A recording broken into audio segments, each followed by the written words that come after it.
Zhuang Liehong had made 3 plans to get from his village in China to New York. In the first, the American embassy would simply send someone to pick him up. He envisioned a midnight escape, cars waiting in the shadows along the uneven, trash-filled fields on the outskirts of his village. He felt sure, when he considered the plan, that the Americans would be sympathetic to his situation. He was a lover of democracy, trapped in a corrupt corner of Guangdong province. If the plan were to work, it would have to be secret. His friends would wake the next morning to find him vanished. By the time the news spread, he would be on a plane heading toward a new life. In a second plan, Zhuang would flee by sea. He had learned that Guam, a mere 2,000 miles from the Guangdong coastline, was U.S. territory. This plan made it closer to execution. He went to work on a friend's fishing boat in Wukan Bay in preparation.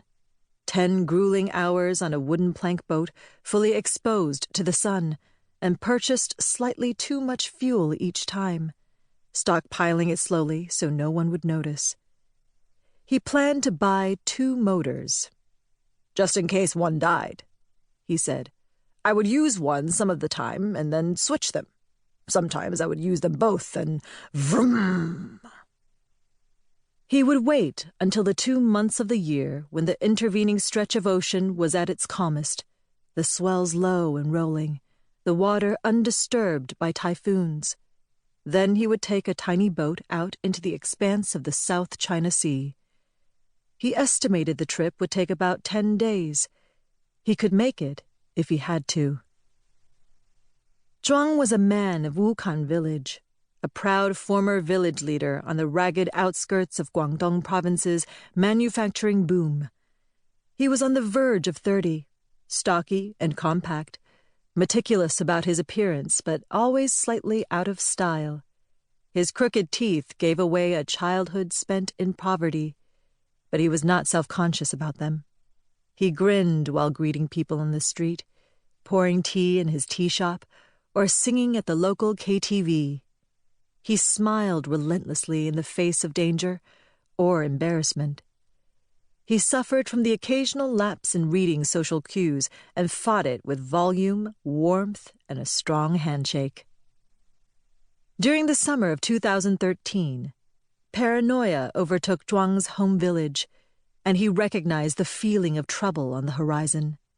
The shadowy forces of the county-level government, people he had rebelled against a few years before, were returning to Wukan. His friends were sure that their phones had been tapped by local security forces, the lackeys of corrupt officials. A propaganda official had taken up residence in a local school. Zhuang took the extra precaution of hiding his cell phone in the back of his tea shop whenever he discussed politics. He had heard rumors that government spies could turn them on remotely and listen in. There was a time when Zhuang had run headlong into political turmoil. He had led protests, helped spark at least one riot, and argued with police interrogators over cigarettes.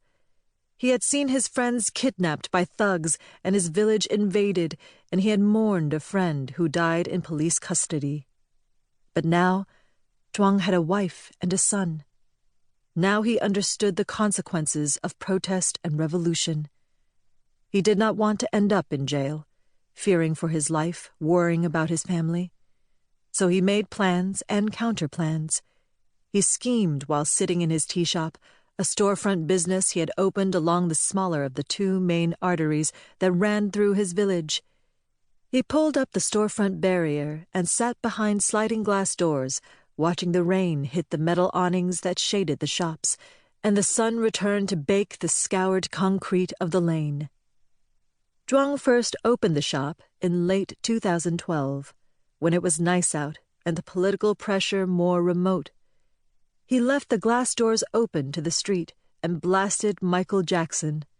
He brewed pot after pot of tea, serving it to his friends, who threw around cigarettes before they sat down on the pleather-encased stools Zhuang had placed around a monstrous wooden desk.